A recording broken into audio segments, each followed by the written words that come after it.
This morning the quote came to me from Yogi Berra. I'm not quite sure exactly the wording, but it's hard to make predictions, especially about the future. Welcome to panel 3. It's a provocative panel about how and where do we change our culture. My name is Linda Jackson. I'm a planner with 30 years experience in land use and transportation planning. I'm a member of the board of Legal Women Voters in Marin County, and I'm delighted to be moderator for this panel.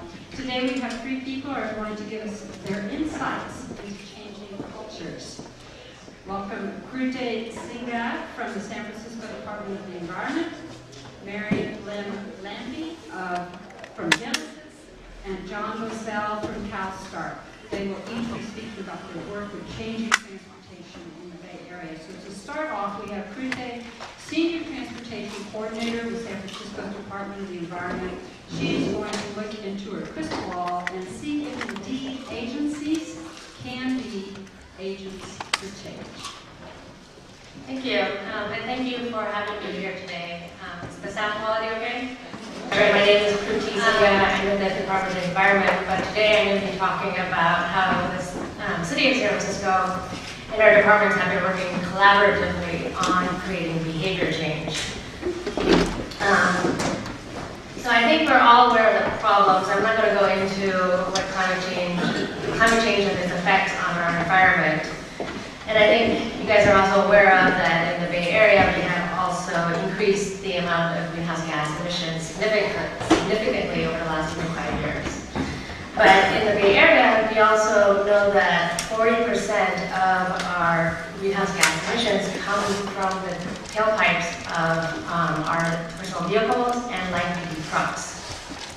And you heard this morning from Senator Beal that we have millions of cars on the road, but also these cars are being driven alone, especially during commute hours, and commute trips only account for about 15% of all the trips that are made in the Bay Area. So what does this all mean? And it means that we cannot protect the climate without sustainable transportation.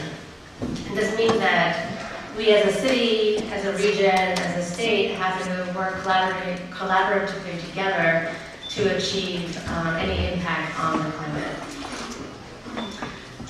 So San Francisco has been taking action on the local level.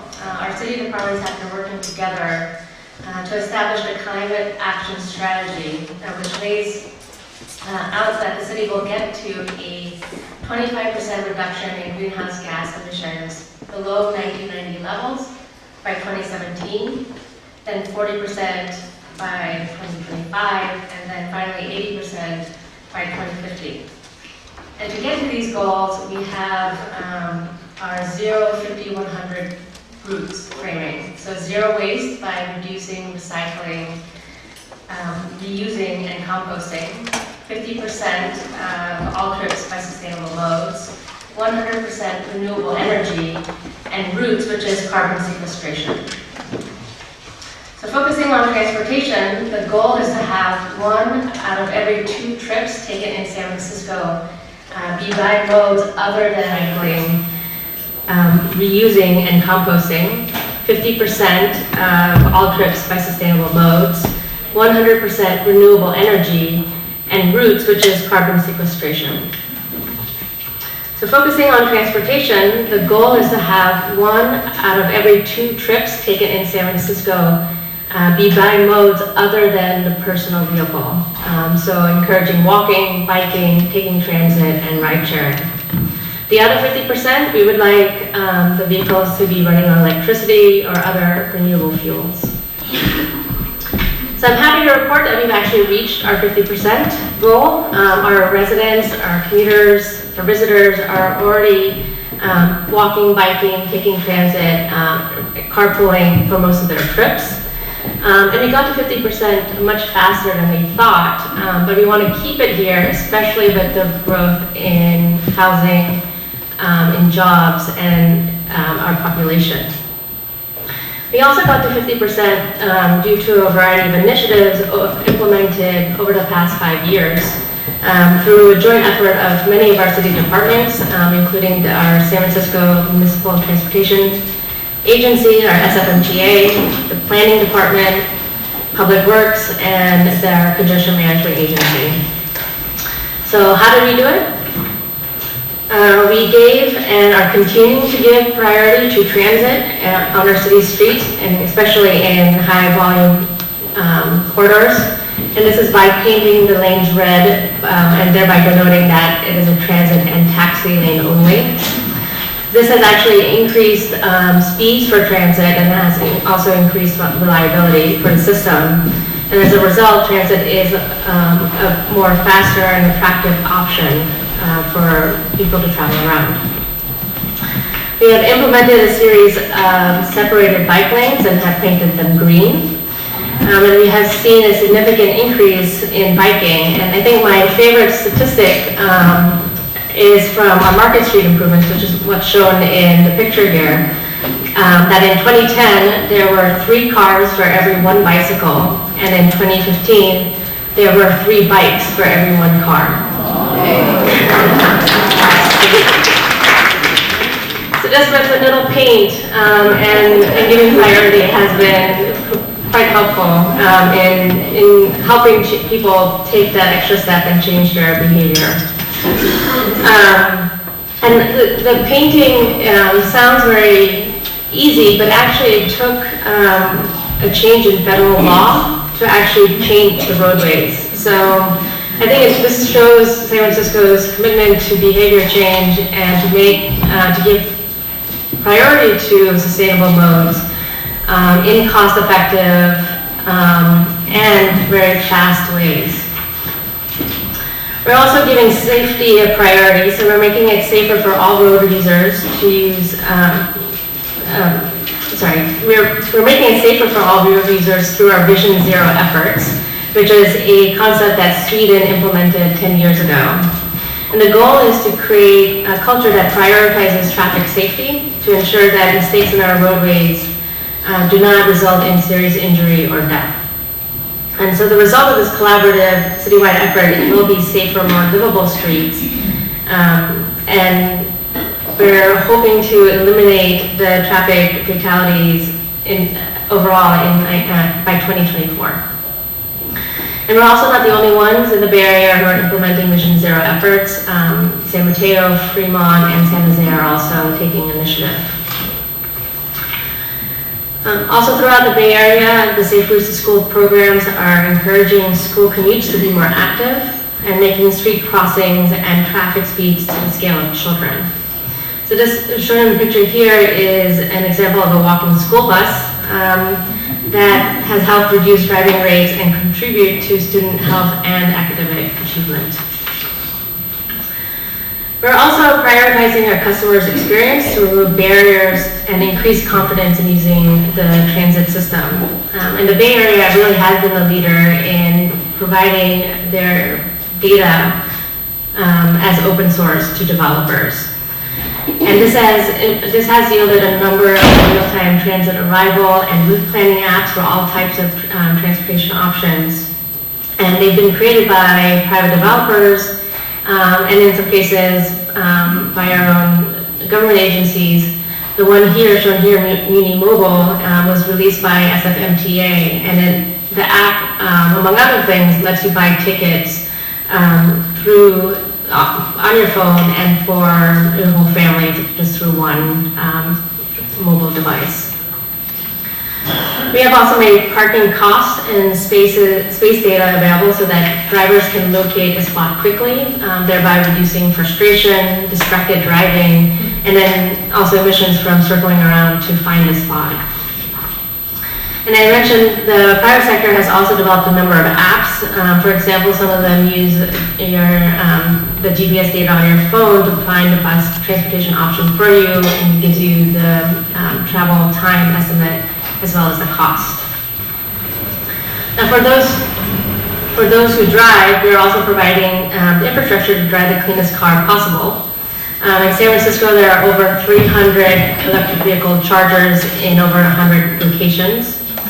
And we're also demonstrating solar-powered electric vehicle charging stations that have battery storage and are independent of the electric grid.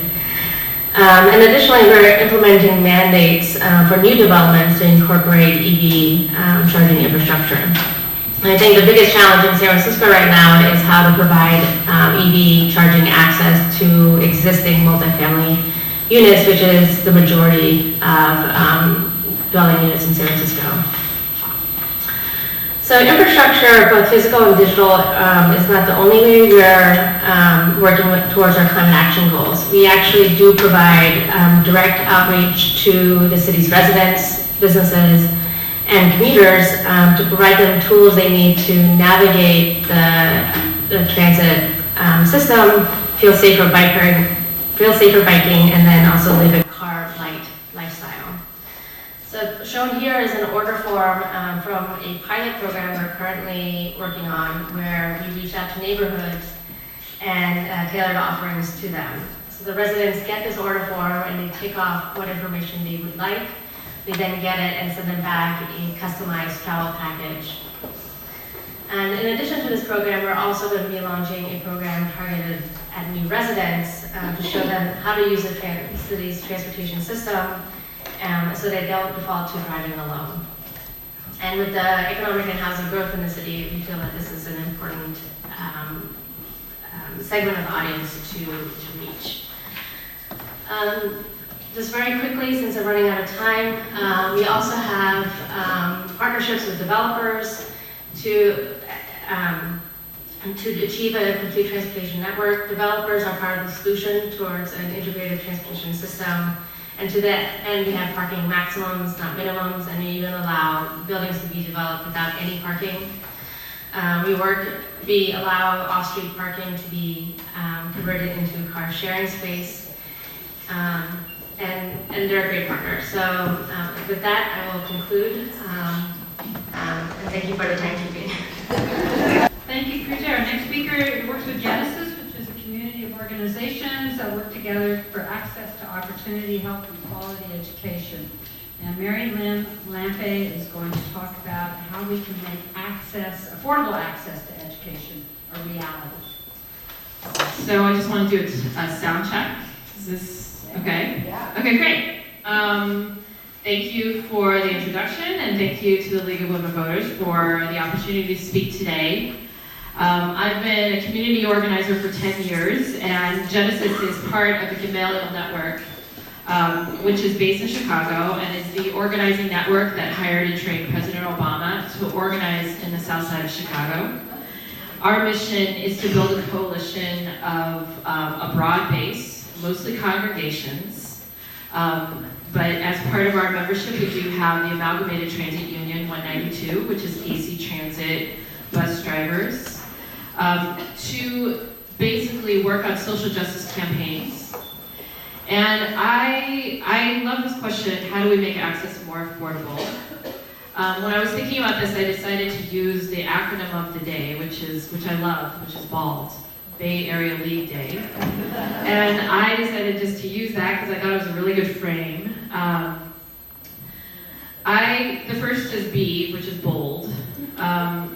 We in Genesis knew that we had to make a bold agenda if we needed to make change when it comes to public transit access. So let me just say that over the past year and a half, we are part of a national strategy to dismantle structural racism in our policy work. Let me let you think about that for a second. National strategy to dismantle structural racism in policy work. And how do I know this is bold? Because it always scares me a little bit when I say it. We are a broad base of congregations and other institutions that in themselves have internal structures that are racist and divisive and sexist. So Genesis is calling leaders from our member organizations to tackle race and power so we can make lasting change. How do I know it's bold? Because we're pushing our leaders to look within themselves as well. Transit writers when we were looking at the issue of providing transportation to students in Alameda County, we had to do some data. And let me just say that I'm an organizer. So the issues of policy, things like that, I don't really know anything about that. The thing that I do know about is people, is finding ways for issues to be accessible to people. And by people, I mean just everybody in our grassroots base. So one thing that we know is that when we were just looking, just basic data, of all the commuters, this is from the census, of all the commuters in Oakland, for example, 9.8% of all commuters live in poverty, but 13.7% of those who take transit in their commute live in poverty. So that in itself made our base understand that we wanted to tackle something that was going to impact the people who live in poverty, the people who need it the most. Then we looked at the way that transit is invested in. So this is 3 different transit agencies, and this data comes, basically we examined how the supplements come from the government to these transit agencies. We also looked, if you look at the top line, on the ridership of the agencies. So as you can see, the more people of color that are the majority of the riders, the less supplement comes from the government. And then it goes the opposite way, the more white ridership there is.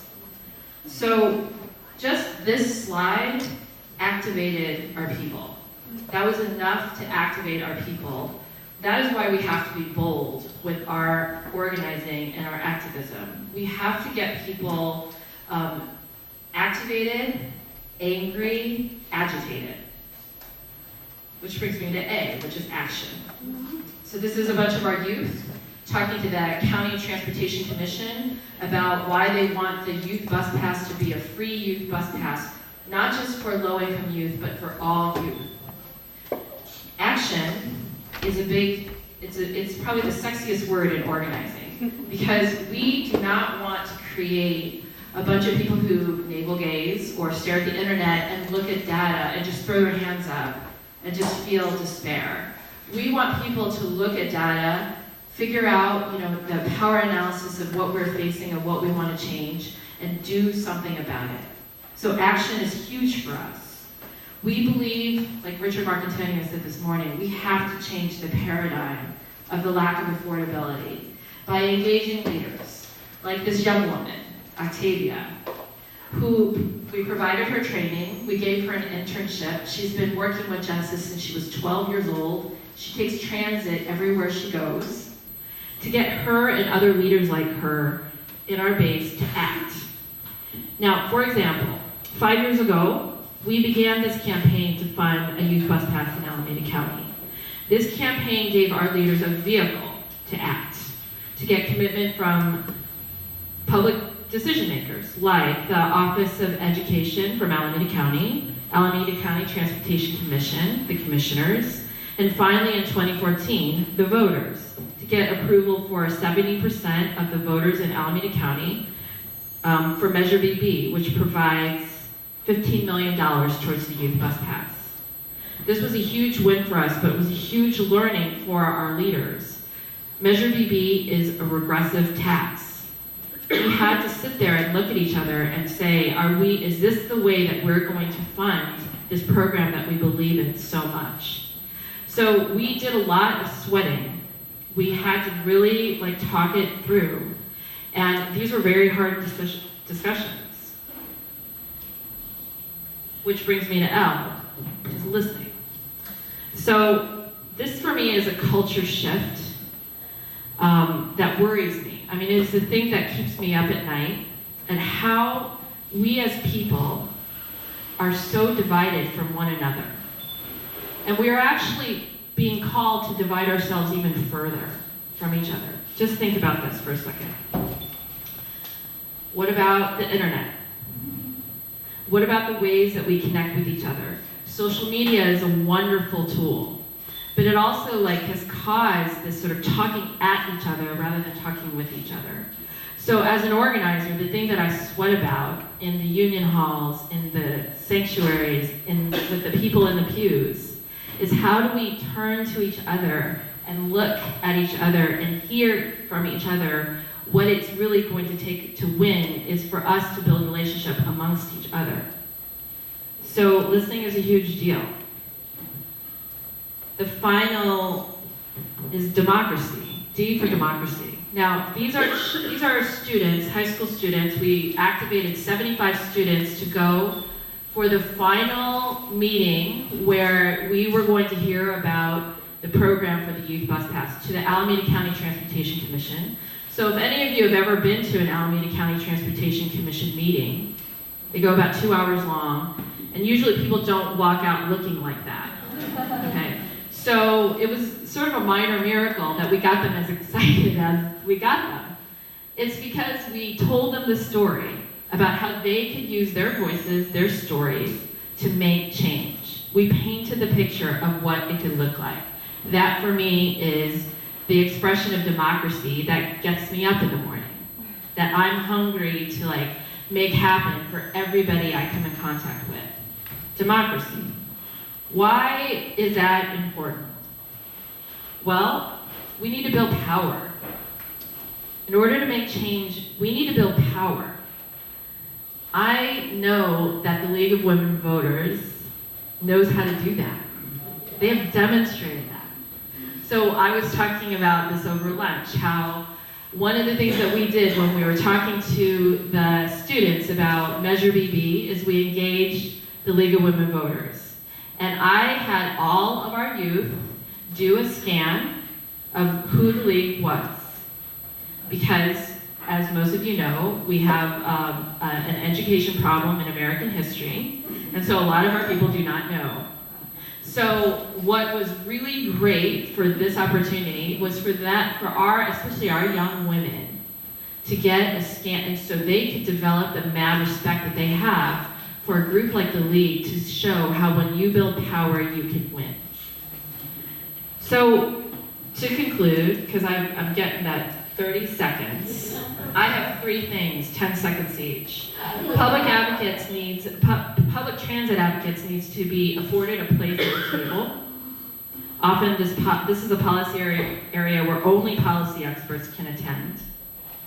Second, we as groups, Genesis, and all of us, we need to capture the imagination and the energy of the youth. And third, solidarity. We need to figure out how to create a new universal solidarity of each other. This is from Pope Francis. I have the pleasure of being able to be around faith people, so I get a lot of Pope Francis quotes lately. This actually came from Twitter. The Pope has Twitter, so this was a Pope tweet. This is about us creating a new solidarity. What is the risk we have to take to make that happen? What is the courage that we have to show to make that happen? All right, thank you very much. I really appreciate this opportunity to come and speak with the League. I have a high regard for the League. Worked with them doing work up in UC Davis, in the city of Davis when I was a student there. Worked with Polly Smith on water policy. I don't know if anybody knew Polly. Anyway, a lot of high regard for the League, and this is a great opportunity.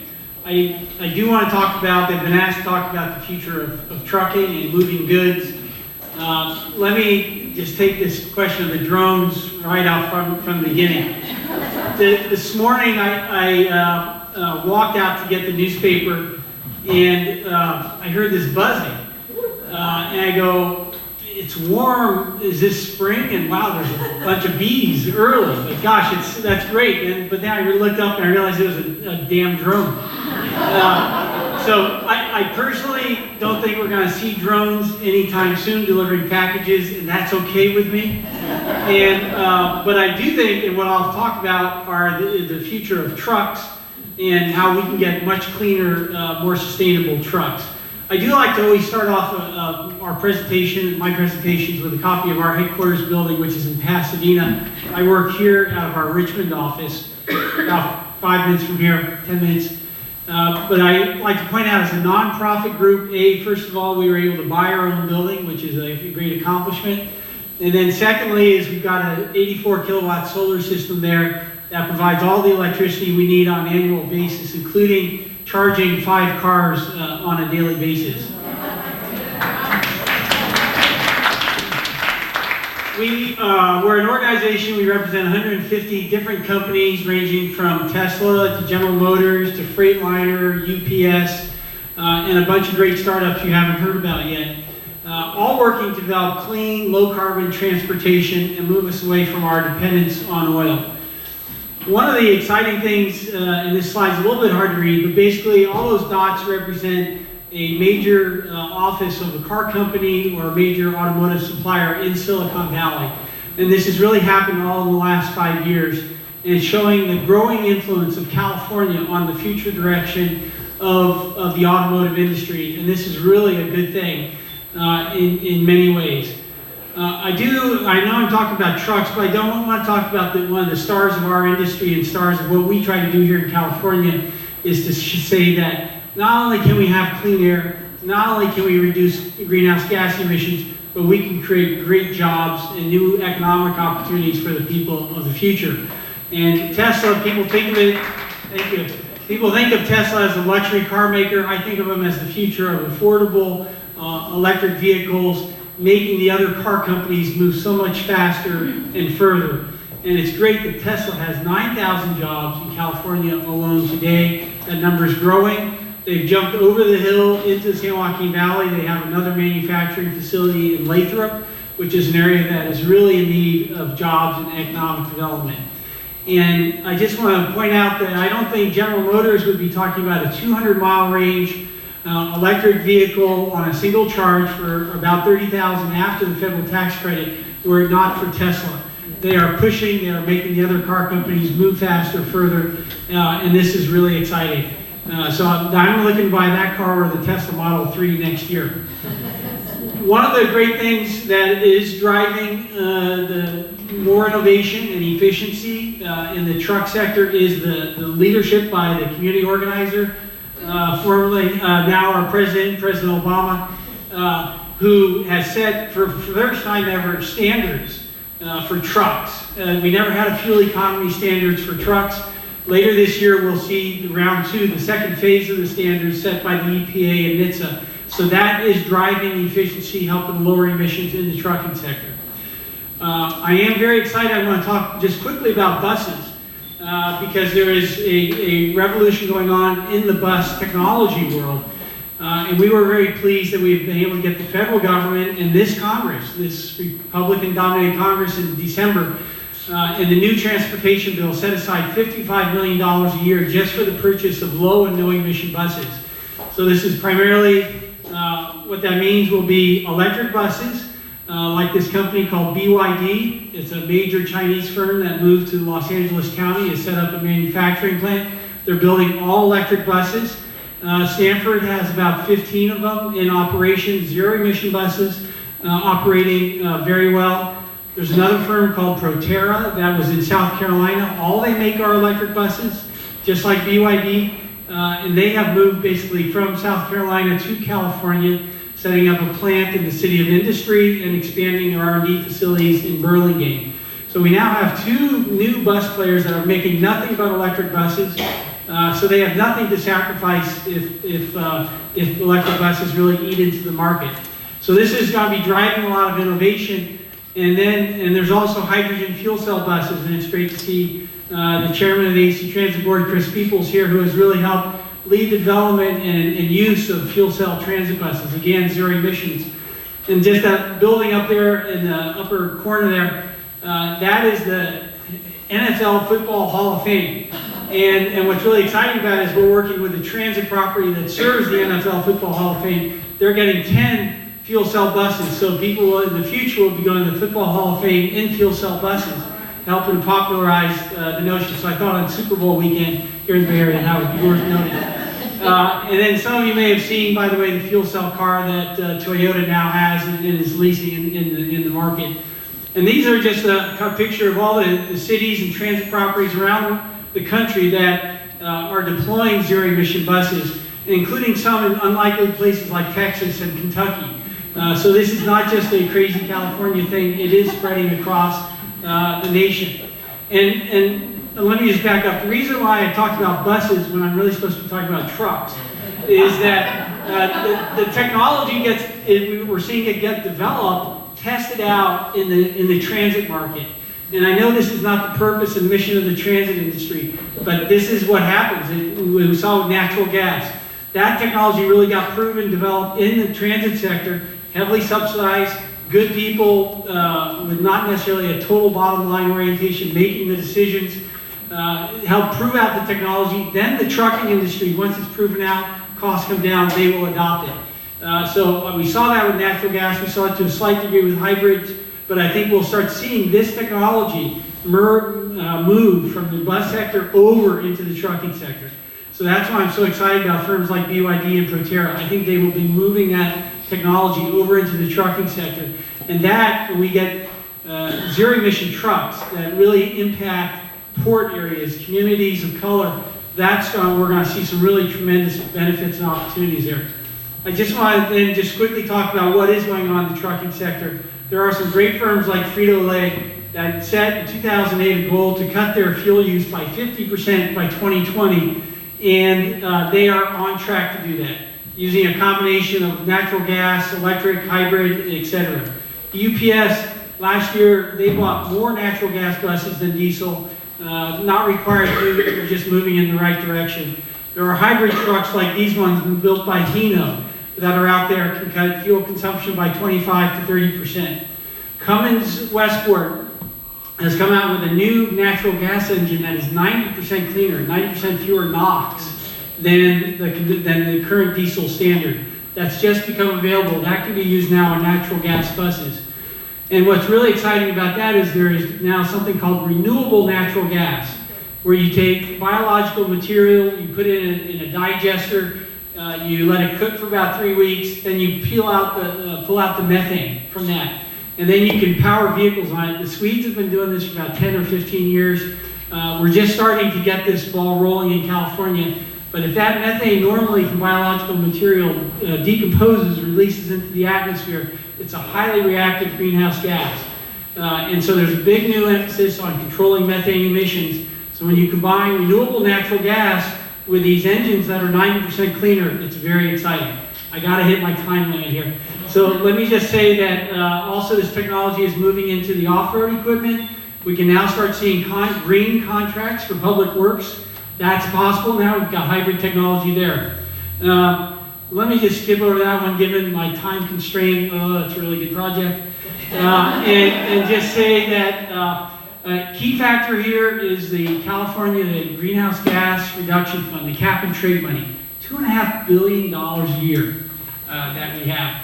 And we are encouraging a greater amount of that money going into the low carbon transportation sector.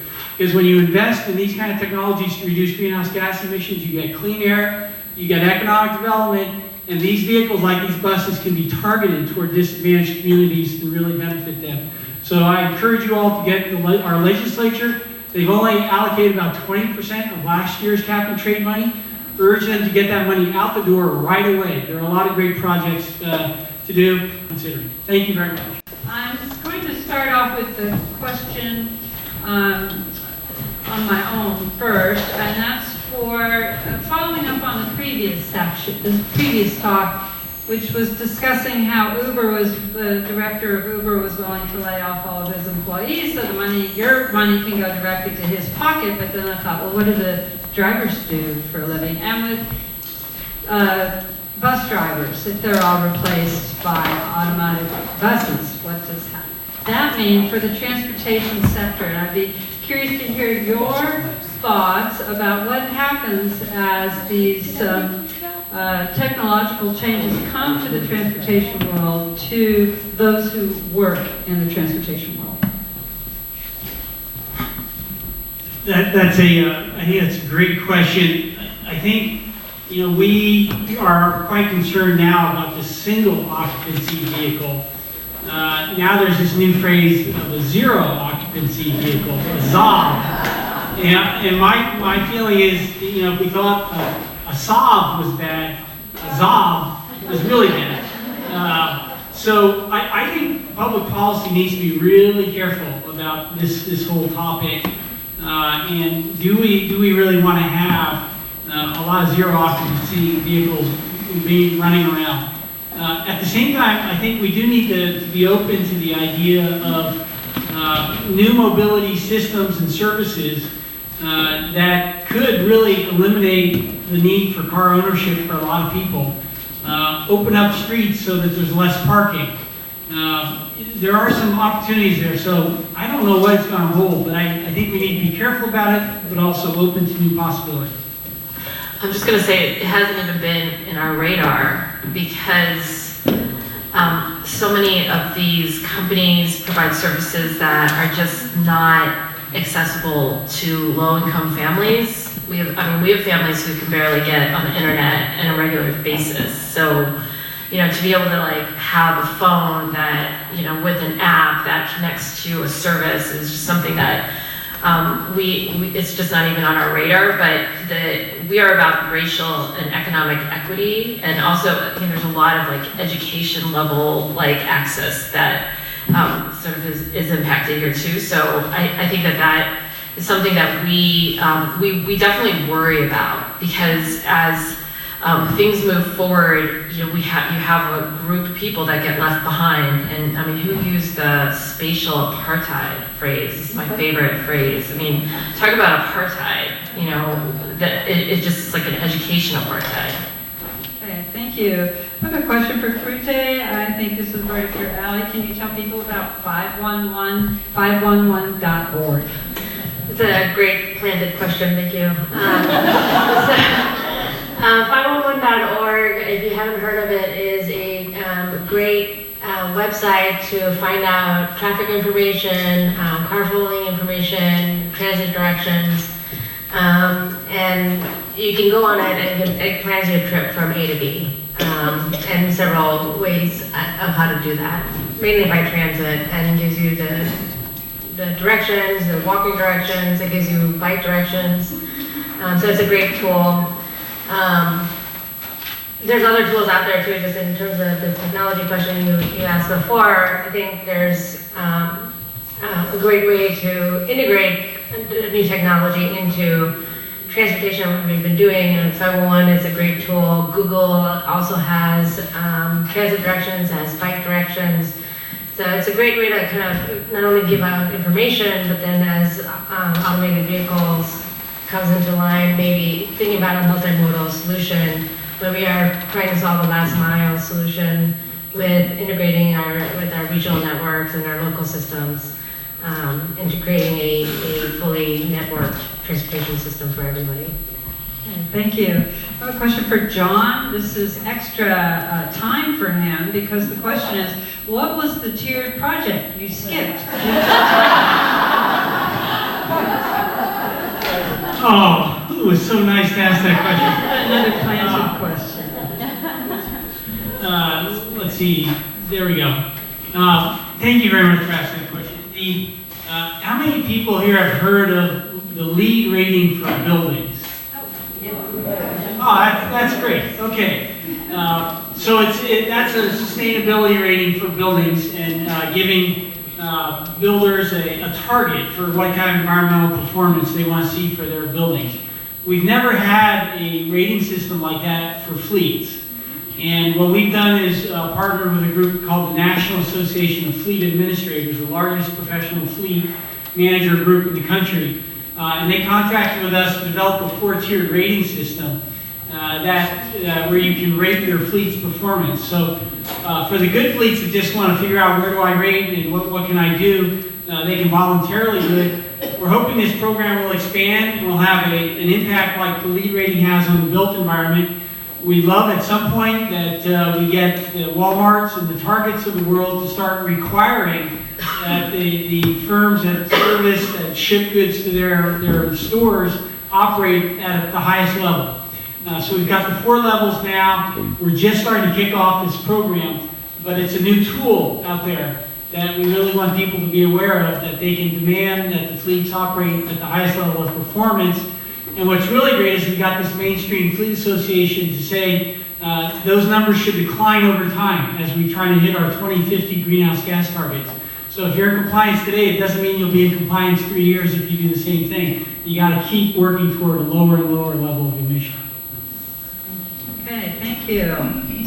Genesis. Genesis activates the community to call on MTC to release cap and trade funds that they receive. Did you see these funds? So we've been working on this issue as well. And let me I just want to say this, that we are a regional organizing entity. And so one of the challenges of working with entities like MTC is there is an education gap. We have people who have no idea how this regional government works.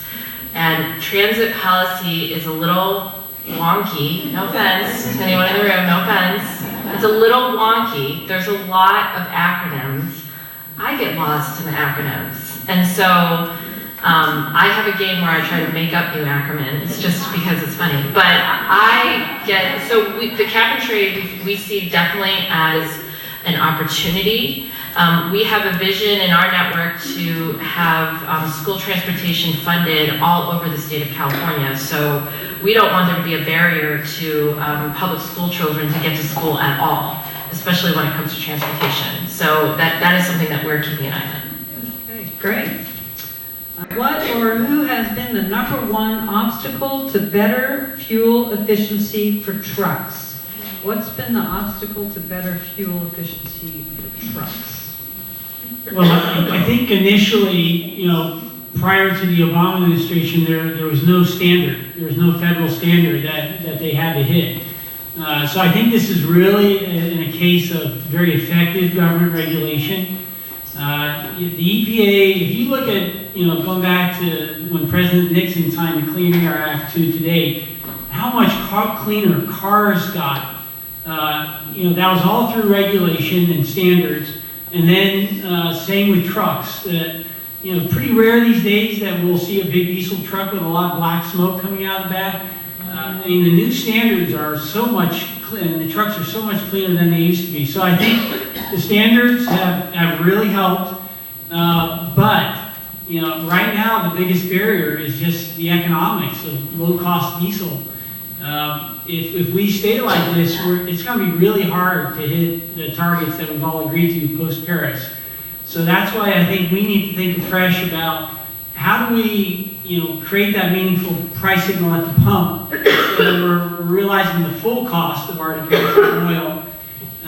But then figure out how do we then politically make it viable by easing off taxes elsewhere, returning the revenue back to the people, somehow making that happen. I think that's got to be on the table because at the end of the day, it's economics here. And if we stay in $2 a barrel or $2 a gallon diesel, it's going to be very tough for a lot of these alternatives to make it. And the drive for efficiency won't be there as it will be in the days of $5 a gallon diesel. I have another one for you that's interesting. As we talked about semis and drones, how about semis versus rail? Rail is definitely the most efficient way to ship things, and I think everybody would like to see that more. The state is struggling, I think, to figure out how to incentivize that. What kind of policy could they come up to encourage more shipment by rail versus trucks? So that's a complicated public policy. You're really getting a wonk world when you start going there. But it's interesting. But in the short term, we are working on definitely trying to clean up the trucks. But doing more by rail would be great. Okay. Someone had a good follow-up to my question about loss of jobs with automation. So what jobs are the projects, the work that you're doing, the actions that you're doing, what's being created through your work? I'd like to hear from all three of you. Well, I just say that is really our #1 thrust is trying to help create jobs and to show everybody that we can get all these great environmental benefits and public health benefits while still having a lot of great jobs and companies. And we're just really excited right now about what's happening here in California and elsewhere with a lot of the new technologies coming to the market the Tesla examples, these bus manufacturers, there are others. I mean, there are tens of thousands of jobs here in California, high-quality jobs that didn't exist 15 years ago because of the innovations that are happening in the clean vehicle space. So I think that's a really good thing. I think the U.S. can become a real powerhouse for the clean transportation sector, and we're seeing that. And if we stay the course and keep moving ahead, I think we'll see a lot of great job creation. At the Department of Environment, we're seeing a lot of growth in environmental or sustainability jobs. And we actually have a program within the department called Environment Now, where we, it's a application-based program where we accept people who are from all different backgrounds, are young, and can experience all the different program areas that we have in the department, from zero waste, energy efficiency, and transportation, become experts in their field, and then go on and get placement into other city departments or nonprofits or even corporate partners that have sustainability programs. So we are seeing a growth in the demand for people with environmental backgrounds as well. And I'd love to see more organizers in our communities, but that's just an aside. I think that what we focus on for sure is we do see like any kind of infrastructure jobs as an opportunity because they are career type jobs and can provide like a ton of opportunity, not just for the worker, but for the worker's family and the future of that family. So that's one thing, but also, just with us, it's all about the barriers to getting to the job once you get it. This is why, when you start working on transit, you're all about, looking at how much investment happens in a community because the people have those barriers. Well, we live in a world where things move forward faster if it's with the collaboration, working together. So how in your organization do you get others to join in with you? What are the incentives?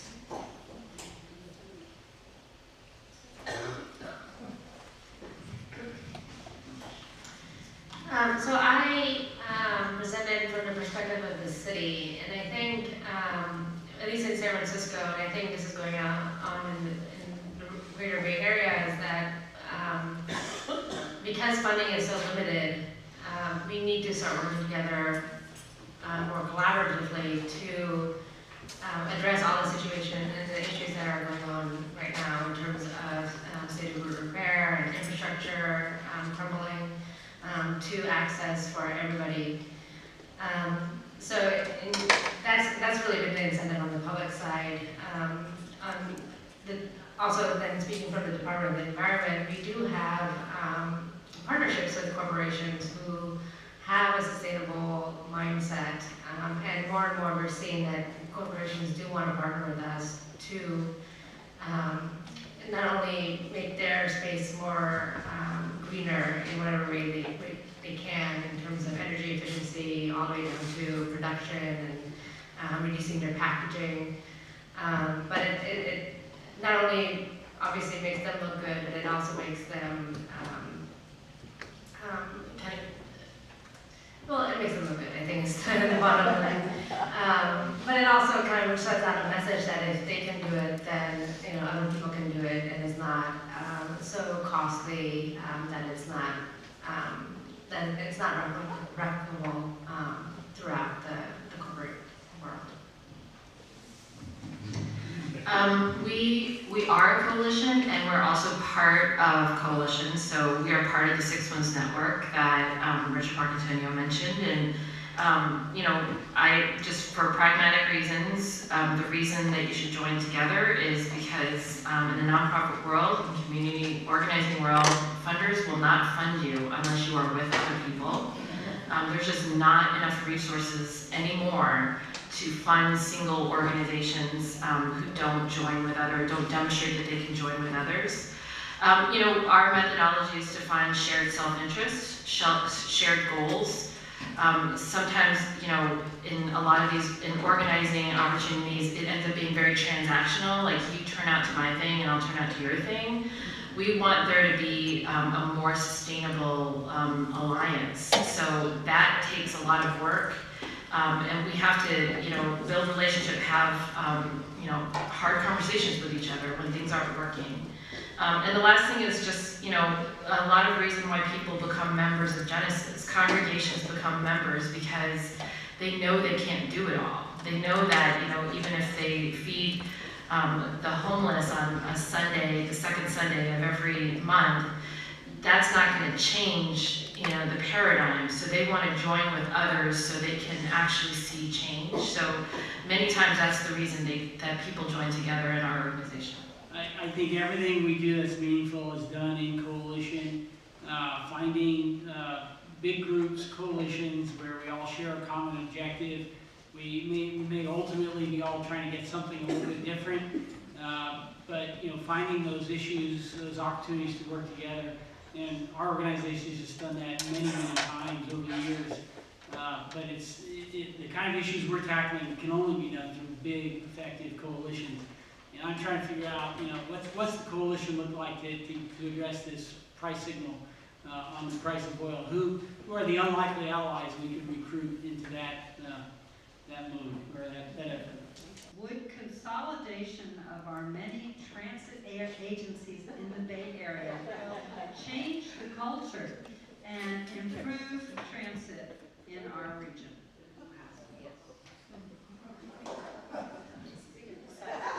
That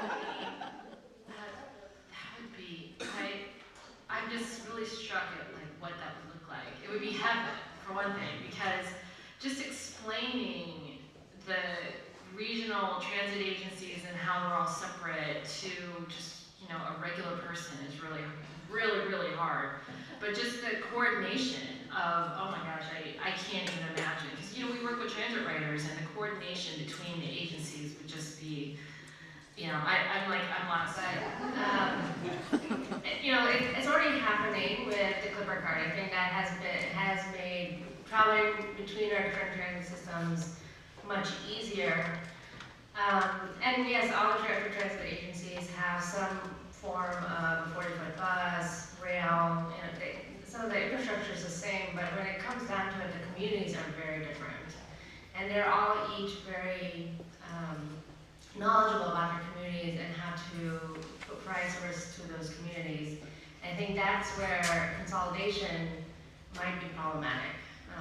San Francisco is very different than, you know, coming out here to San Pablo versus Marin. And how do you keep that community perspective when you have a joint regional system? So both sides, I mean, it would be much easier, especially I do a lot more education and outreach, and it would be much easier for me to explain how to get around in the region, but also, then how do you also kind of bring it down to the community level as well? So here is the last question for you all. I am a trustee for a local school district, and I often think about what our kindergartners today are going to need in 2030 as they're going off in the world. And we know that they're going to experience space and time and community in quite different ways. So my question to each of you is to answer this. Looking to 2030, what's the one profound trend in transportation we need to be thinking about today? I think that we'll be seeing transportation become more of a service throughout. That we'll be thinking about less as a product, I own this car, that's my mobility, to a service. I think, you know, as not that there's anybody in this room, but as the boomer generation gets a little bit older, you know, there might be needs for mobility. Certainly the younger folks growing up are really used to these services. I think there's becoming less enjoyment about, hey, I really love driving. I mean, it's just great to be stuck out there in traffic on Highway 80. Driving, the thrill of driving is just wonderful out there. And it's very interesting that General Motors invested $500 million in Lyft. If these services take off, what's the difference from one car to another? I mean, the cars can start to become commodities. So I think we'll be more service oriented. We'll be hiring our mobility services. And I do think the trend will be toward more efficient drivetrains and fuels.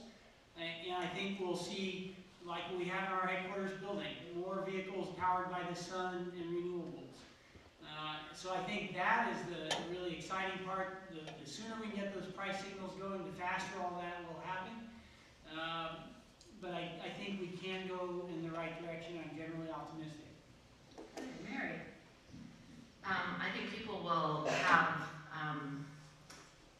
an increased use of social media and technology when it comes to transportation. I have a theory that we're going to stop having actual phones and we're going to get implants in our heads. Like everything that we need, almost like hit something on our forehead to like see Facebook or something. It's pretty scary. I think that I worry a lot about the disabled, people in our community, but also the increased. I know it was very diplomatic the way you said that, but we have people who are aging into disability. And so I think that is going to have to be addressed in transportation because we can't have people be isolated from their community. So I think that, my hope is that there will be no one who will say, I can't go to that action meeting, whatever, because I can't get there or I can't afford it. For the last word here. So I agree with John. I think transportation is going to become more service-based than ownership-based. And I think driverless cars are something that we need to pay attention to. And I think that was spoken to earlier today. But it really is it going to be integrated with the multimodal system, or is it just going to add more vehicle miles traveled and congestion to the road? And I think that's what the generation in 2030 is going to have to grapple with, or hopefully there'll be policy in place to actually make it a smoother transition. But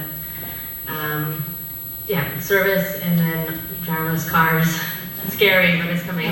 First off, thank you all so much for coming. And I think we want to give our program committee who arranged these wonderful speakers and made the arrangements for this room. And speaking of the future, I think all of you, all of us who've been involved in Bay Area Lead Day, which only occurs once a year, it's always a wonderful meeting, and we always learn something.